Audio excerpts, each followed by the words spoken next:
Winners classes YouTube channel में आप सभी का बहुत बहुत स्वागत है। मैं विशाल कुमार। आज मैं आप सबों के लिए भूगोल का दूसरा लेसन का वस्तुनिष्ठ प्रश्न कुछ लेकर आया हूं, जो कि परीक्षा के दृष्टि से काफी महत्वपूर्ण है। चलिए तो हम वस्तुनिष्ठ प्रश्न की ओर चलते हैं।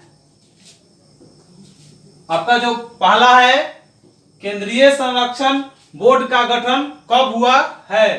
तो ये 1953 ईस्वी में हुआ है। दूसरा है, कौन सा राज्य में सीढ़ीनुमा खेती प्रचलित है? वो है उत्तराखंड में।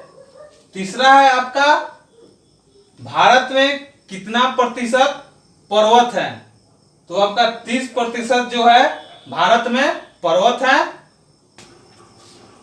चलिए तो चौथा है आपका कि 2008 से 2009 के बीच भारत में कितना प्रतिशत चारागाह की भूमि थी? आपको भूमि और मृदा संसाधन ये लेसन में पढ़ना है आपको। तो आपको 3.38% जो चारागाह की भूमि है। पांचवा है, मिट्टी का कटाव मुख्यतः कैसे होता है? तो मिट्टी का कटाव ज्यादातर आपका जल से होता है, तो आंसर होगा जल से। छठा आपका है, लाल मिट्टी का पीएच मान कितना होता है?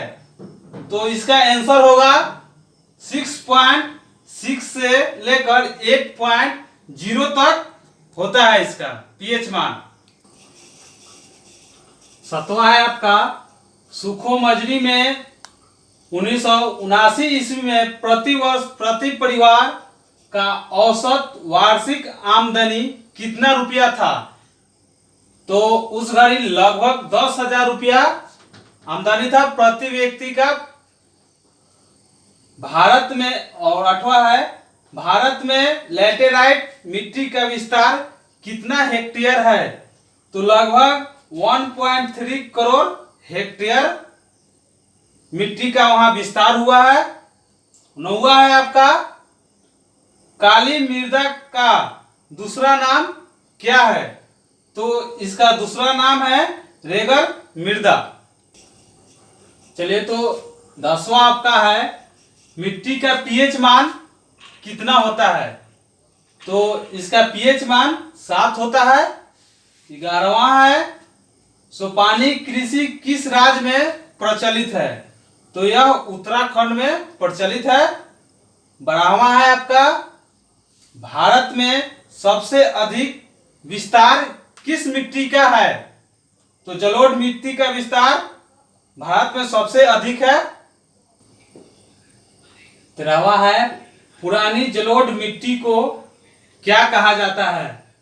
तो इसको बौंगर मिट्टी कहा जाता है। 14वां है आपका, भारतीय कृषि का राष्ट्रीय सफल घरेलू उत्पाद में कितना योगदान है? तो 17.32% योगदान है इसका। और आपका लास्ट है जो 15वां है, मृदा संरचना में मूल चट्टान के ऊपर कितना परतें होती है? तो इसमें 3 परतें होती है। ये सारे मैंने जो आपको वस्तुनिष्ठ प्रश्न बताया वह परीक्षा के दृष्टि से बहुत ही महत्वपूर्ण है। और हम फिर अब अगले वीडियो में मिलेंगे। तब तक बेस्ट ऑफ लक।